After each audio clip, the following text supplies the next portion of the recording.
2024-এর 36 জুলাই গণঅভ্যুত্থানে হাসিনা সরকারের পতন হলে সাধারণ শ্রমিকেরা ভেবেছিলেন দ্রুতই তাদের প্রাণের দাবি রাষ্ট্রীয় ব্যবস্থাপনায় 25টি পাটকল পুনরায় চালু ও শ্রমিকদের বকেয়া পরিশোধ করা হবে। কিন্তু জুলাই অভ্যুত্থানের প্রায় 1 বছর অতিবাহিত হতে চললেও কোনো দাবি মানা হয়নি, বরং পাটকল ইস্যুতে হাসিনার দেখানো পথেই হাঁটছেন বর্তমান অন্তর্বর্তীকালীন সরকার। একের পর এক মিলগুলি লিজ দেওয়ার মাধ্যমে উদ্যোগ নেওয়া হয়ে যে সমস্ত মালিকগণকে লিজ দেওয়া হলো তারা কখনোই পাট বা পাটজাত পণ্যের সাথে যুক্ত ছিলেন না। ফলে তারা মিল ভাড়া নিয়ে অন্য ব্যবসা করছেন। লিজ গ্রহীতা মালিকগণ মিলের সম্পদ বিক্রি সহ মিলের গাছপালা, মেশিনপত্র বিক্রি করছেন। অথচ সরকারের বিভিন্ন দপ্তর বেশি মূল্য দিয়ে বেসরকারি মিল মালিকদের নিকট থেকে পাটের বস্তা কিনতে বাধ্য হচ্ছে। সে কারণে সরকারের কোটি কোটি টাকা ক্ষতি হচ্ছে। এই লিজ প্রক্রিয়া মূলত মিল এলাকার শত শত একর রাষ্ট্রীয় সম্পদ ও সম্পত্তি চুরি, দখল ও বেহাতের সুযোগ করে দেয়ারই প্রক্রিয়ার অংশ। ছাত্র শ্রমিক জনতার অভ্যুত্থানের উপর দাঁড়ানো অন্তর্বর্তীকালীন সরকারের মাননীয় প্রধান উপদেষ্টা প্রথম থেকেই পলিথিনের বিকল্প হিসেবে পাট পণ্য ব্যবহারের তাগাদা দিয়েছেন। পলিথিন নিষিদ্ধ করার উদ্যোগ নেওয়া হচ্ছে বলে শুনেছি। এগুলো জরুরি। তাহলে রাষ্ট্রায়ত্ত পাটকল বন্ধ রেখে পাট পণ্যের চাহিদা পূরণ করা কি আসলেই সম্ভব?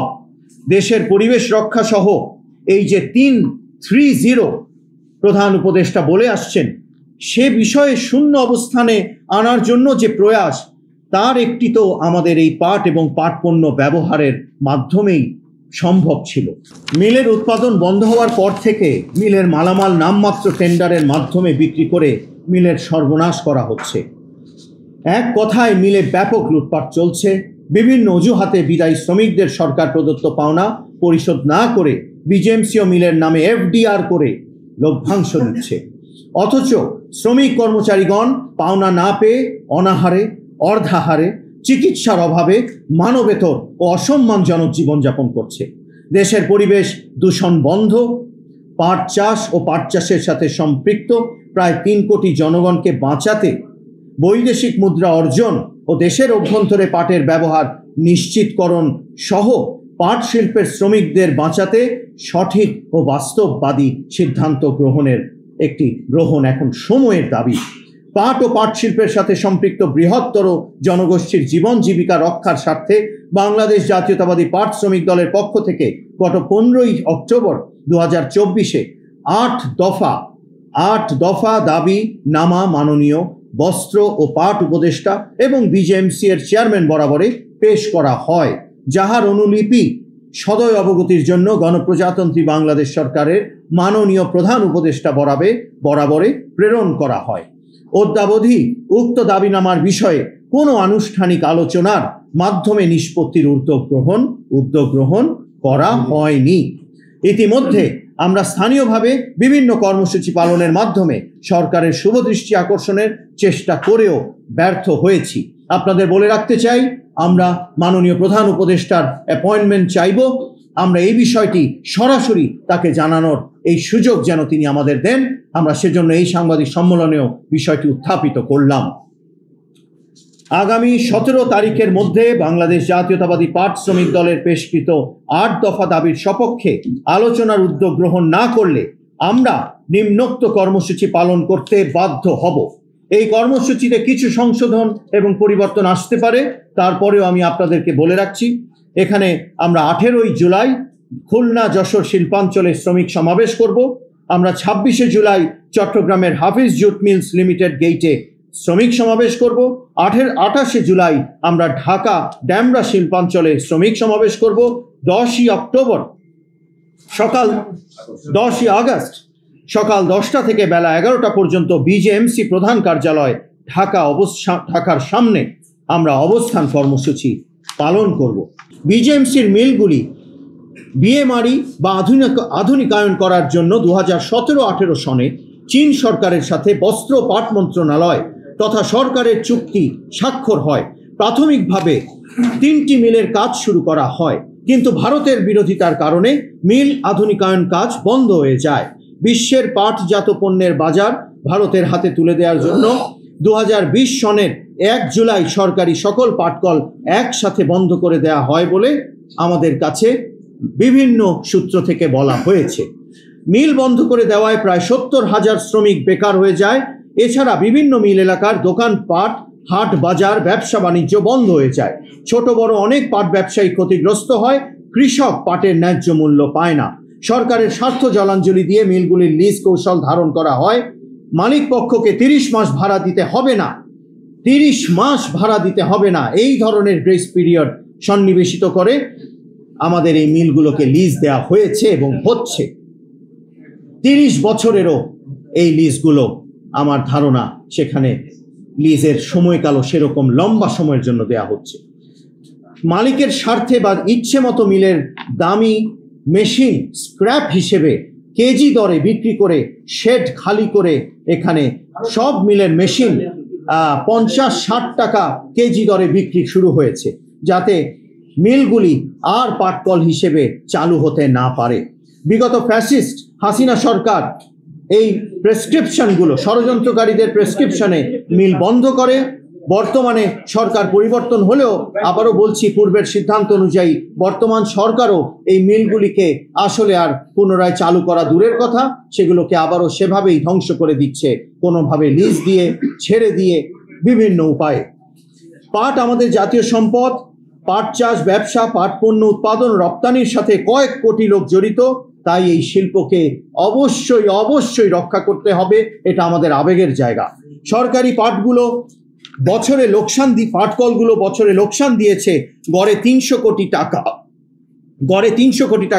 বছরে লোকসান দিয়েছে। কিন্তু বছরে পাট পণ্য রপ্তানি করে আমাদের 1000 থেকে 1500 কোটি টাকা বৈদেশিক মুদ্রা একেবারে আয় করেছি আমরা। এই শিল্পের জেবিও ছাড়া সকল কাঁচামাল ও যন্ত্রপাতি কিন্তু বাংলাদেশের।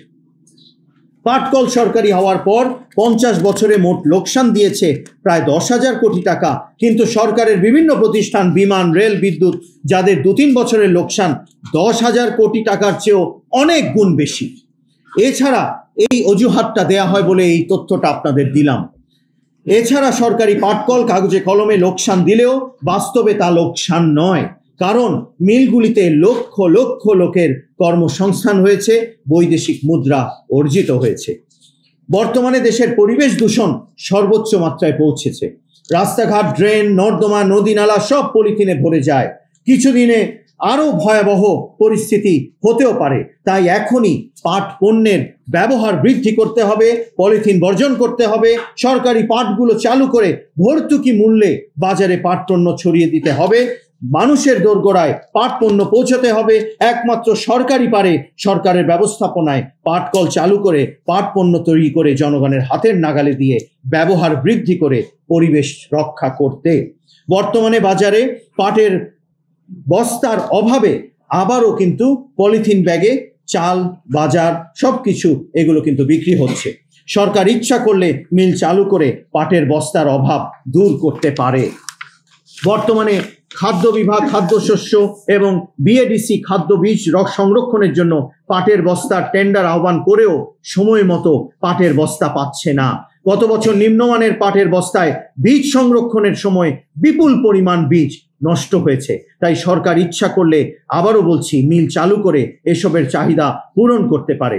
উল্লেখ্য যে সরকারের মিল চালুকালীন সময়ে খাদ্য বিভাগ ও বিএডিসির চাহিদার অর্ধেক পাটের বস্তা বিজেএমসি সরবরাহ করত। সরকারি মিল চালুকালীন সময়ে যে পাটের বস্তার দাম ছিল, চালু থাকার সময়ে পাটের বস্তার দাম ছিল 60 থেকে 65 টাকা, বর্তমানে খাদ্য বিভাগ ও বিএডিসি ওই বস্তা 120 থেকে 125 টাকায় ক্রয় করছে। এতে সরকারের বিপুল পরিমাণ টাকা বেশি ব্যয় হচ্ছে, আবার নিম্নমানের পাট পণ্য ক্রয় করতে হচ্ছে। সর্বোপরি পাট আমাদের জাতীয় সম্পদ। পাট পণ্য পরিবেশ বান্ধব, এদেশের শ্রম মজুরি, এটি একটি বৃহৎ শিল্প যেখানে লক্ষ লক্ষ লোকের কর্মসংস্থান হয়। পাট পণ্য ব্যবহার করে পরিবেশ তথা দেশকে রক্ষা করতে পারি এবং বিদেশে রপ্তানি করে নিট বৈদেশিক মুদ্রা অর্জন করতে পারি। কাজেই কারো প্রেসক্রিপশনে এদেশের পাট শিল্পকে ধ্বংস করতে দেয়া যাবে না। সরকারের পৃষ্ঠপোষকতাই, সরকারের অর্থায়নেই পাটকলগুলো আবারও চালু করতে হবে। আওয়ামী সরকার প্রায় 4,500 কোটি টাকা খরচ করে মিল বন্ধ করেছিল। 6,500 কোটি টাকা খরচ করে মিল বন্ধ করেছিল। এই টাকা দিতে সরকারি পাটকল আরো এই টাকা দিয়ে কিন্তু সরকারি পাটকল আরো 15 বছর চলতে পারত। এই বেতন এবং আমাদের সমগ্র কাজগুলো চলমান রাখা যেত। লক্ষ লক্ষ মানুষ কাজে নিয়োজিত থাকতে পারত। এবং অন্যদিকে আবার এই 15 বছরে যে 15 বছরে টাকা দিয়ে পাটকলগুলো চালানো যেত, এই 15 বছর একটু চিন্তা করেন, 15,000 কোটি টাকার কম নয়, এর বেশিও হতে পারে, আমরা বৈদেশিক মুদ্রা আয় করতে পারতাম। অতএব এটার সম্ভাবনাকে আপনারা একটু বোঝার চেষ্টা করুন।